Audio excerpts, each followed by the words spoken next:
पाहत आहात Loksamiksha news network आणि या आहेत आजच्या सुपरफास्ट न्यूज। या बातमीपत्राचे प्रायोजक आहेत नंदिनी कलेक्शन, फक्त महिलांचे परिपूर्ण दालन, माऊली निवास, कल्याण मंडपमच्या बाजूस, यशोधन नगर, परभणी। नमस्कार, मी प्रभू दिपके लोकसमीक्षा न्यूज नेटवर्क मध्ये आपलं स्वागत करतो। आपण पाहत आहात परभणीचं एकमेव बातमीपत्र Loksamiksha superfast. Red Apple exclusive MIDC परिसर, परभणी। भारत सरकारकडून देशाच्या 16व्या जनगणनेच्या कामाला सुरुवात झालेली असून या जनगणनेमध्ये यावेळी डिजिटल सेन्सस आणि स्वगणना ही सुविधा पहिल्यांदा दिली जात आहे।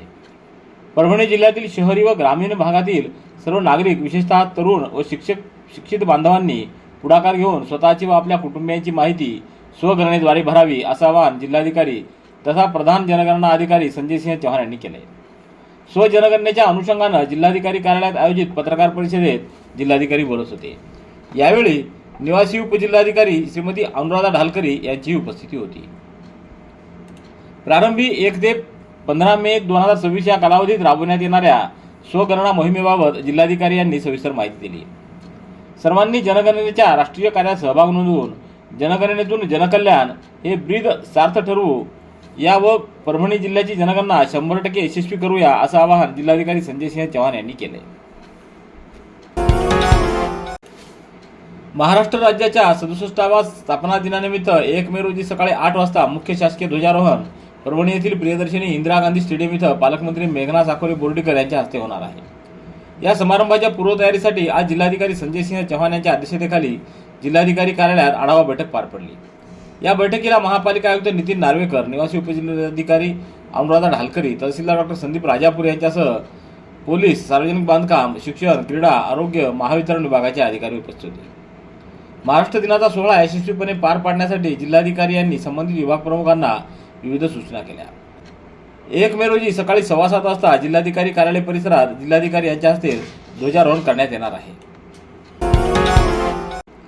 पूर्णेच्या कानडखेड शिवारातील बळीराजा साखर कारखाना परिसरात अज्ञात चोरट्यांनी एकाच रात्री तब्बल 6 कर्मचाऱ्यांच्या घरावर डल्ला मारत धाडसी चोरी केल्याची घटना रविवारी उघडकीस आली आहे। चोरीच्या या घटनेमध्ये सुमारे 1.5 लाखाची रोकड, सोन्या चांदीचे दागिने असा एकूण 10 ते 15 लाख रुपयाचा मुद्देमाल लंपास करण्यात आल्याची माहिती समोर आली आहे। बळीराजा साखर कारखाना परिसरात कर्मचाऱ्यांसाठी क्वार्टर्स असून यापैकी काही घरं बंद असल्याची संधी साधत चोरट्यांनी शनिवारी रात्री एकाच वेळी 6 घरांची कुलपं तोडून प्रवेश केला। यामध्ये कर्मचाऱ्यांच्या घरातील कपाट फोडून सोन्या चांदीचे दागिने व रोख रक्कम असा 10 ते 15 लाख रुपयाचा ऐवज चोरट्यांनी पळवल्याचा प्राथमिक अंदाज आहे।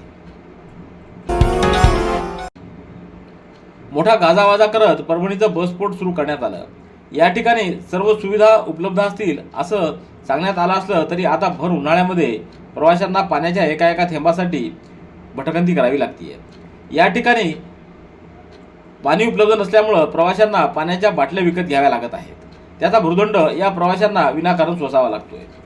ग्रामीण भागातून येणाऱ्या प्रवाशांच्या सुविधेसाठी एसटी महामंडळाच्या वतीनं या ठिकाणी पाणी उपलब्ध करून द्यावं अशी मागणी प्रवाशातून होऊ लागली आहे।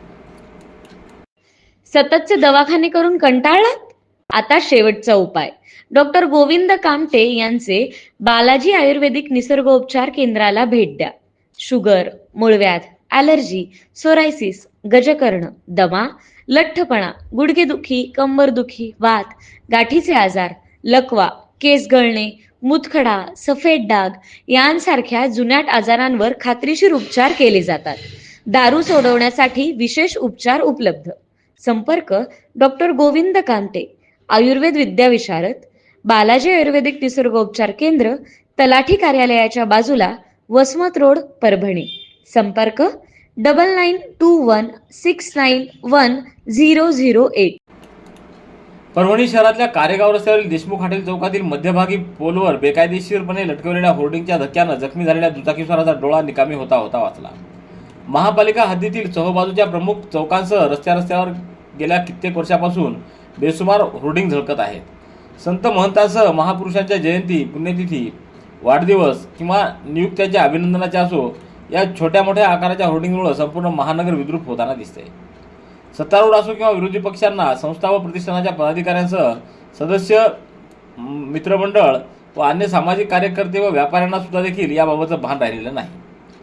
परिणामी संपूर्ण शहरामध्ये चहूबाजूंनी मध्यवस्तीतील चौकासह रस्त्यावर व इमारतीवर हजारो होर्डिंग दररोज झळकताना दिसून येत आहेत. हे होर्डिंग्जच अपघातांना निमंत्रण देणारे ठरू लागले आहेत. याकडे महापालिका प्रशासनानं गांभीर्यानं लक्ष देत ही होर्डिंग्ज हटवावीत अशी मागणी केली. लोकशाहीचा कणा म्हणजे सामान्य जनता असून लोकशाहीच्या भक्कम भवितव्यासाठी नागरिकांमध्ये गुणवत्ता आणि जागरूकता असणं आवश्यक आहे. भारतीय संविधानानं दिलेला मतदानाचा अधिकार हा प्रत्येक नागरिकाचा आत्मा आहे. मत विकणं म्हणजे स्वतःचा आत्मसन्मान विकणं आहे. संविधानाचे शिल्पकार डॉक्टर बाबासाहेब आंबेडकर यांचं राष्ट्र उभारणीत अत्यंत मोलाचं योगदान असल्याचं प्रतिपादन प्रसिद्ध साहित्यिक उत्तम कांबळे यांनी केलं.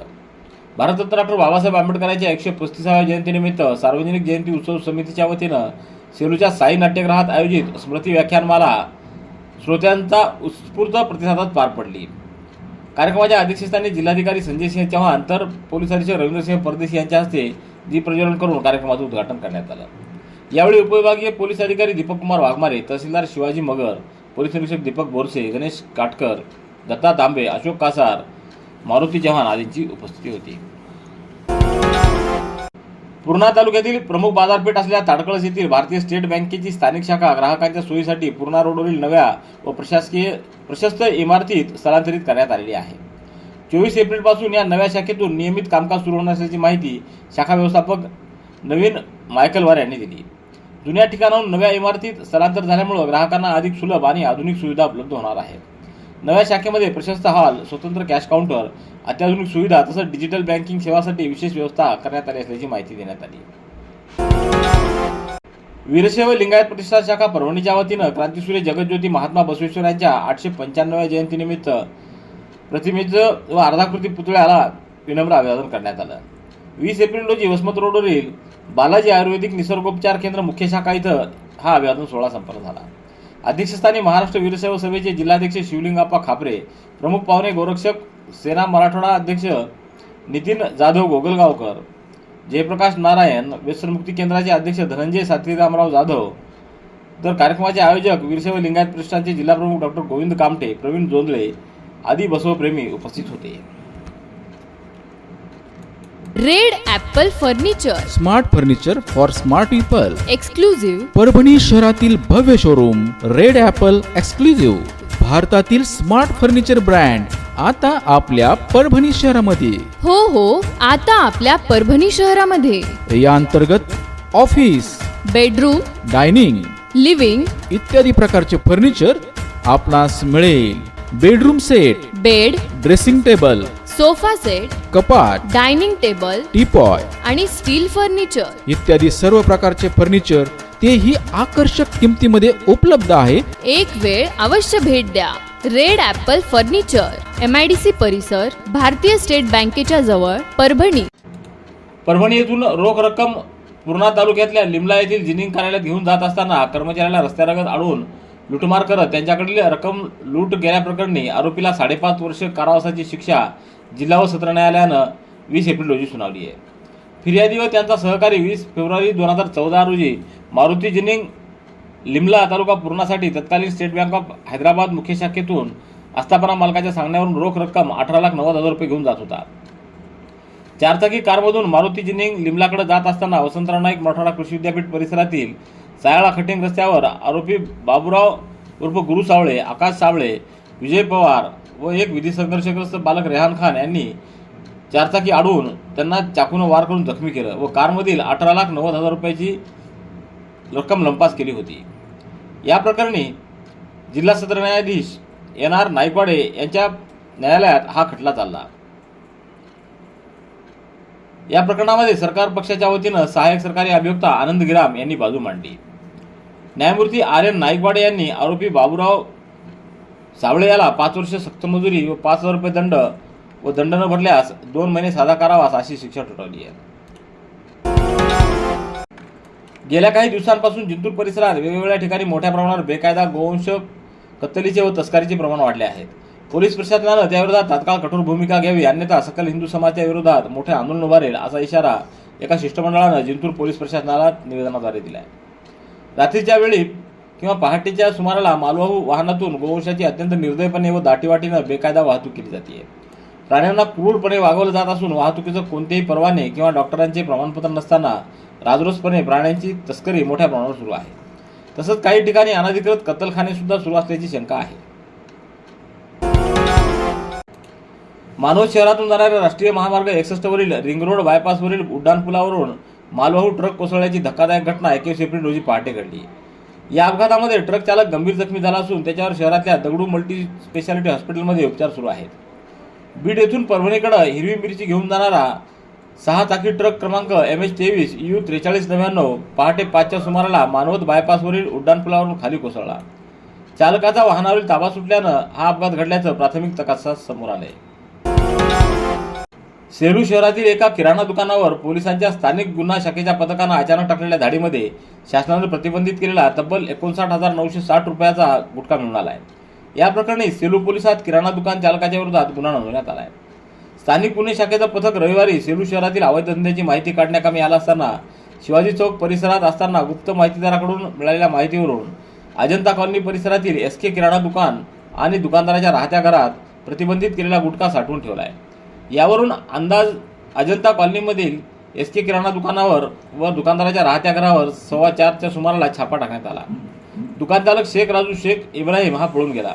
या कारवाईत दुकानाची व आरोपीच्या घराची पंचासमक्ष पाहणी केली असता 45,540 रुपयाचे केसरयुक्त विमल, 5,060 रुपयाचे तंबाखूचे पुडे, 5,616 रुपयाचे प्रीमियम राजनिवास सुगंधित पान मसाला, 3,744 रुपयाचे प्रीमियम जाफरानी जर्दा असा एकूण 59,960 रुपयाचा मुद्देमाल जप्त करण्यात आला आहे.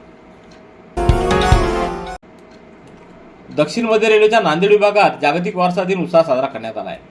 ऐतिहासिक वारशाचं जतन करण्याचं महत्त्व अधोरेखित करण्यासाठी तसंच वारसा संवर्धनाबाबत जनजागृती करण्यासाठी हा कार्यक्रम आयोजित करण्यात आला आहे. जागतिक थीम आपत्ती व संघर्षाच्या परिस्थितीत जिवंत वारशासाठी आपत्कालीन प्रतिसाद या अनुषंगानं विभागीय रेल्वे कार्यालय संकुल उद्यानातील स्टीम क्रेन स्थळी पार पडला. या कार्यक्रमात विभागातील अधिकारी व कर्मचारी यांनी उत्साहानं सहभाग घेतला. या निमित्तानं आयोजित विविध स्पर्धेतील विजेत्यांना बक्षिसांचं वितरण करण्यात आलं. रेड ॲपल एक्सक्लुझिव्ह MIDC परिसर परभणी. याबरोबरचे बातमीपत्र संपलं. पुन्हा भेटूया उद्याच्या सुपरफास्ट बातमीपत्रात. पाहत रहा लोकसमीक्षा. तुम्हाला हे बातमीपत्र कसं वाटलं याबद्दल आपली प्रतिक्रिया नोंदवा. दररोजचे अपडेट्स मिळवण्यासाठी लोकसमीक्षा चॅनलला सबस्क्राईब करा. धन्यवाद.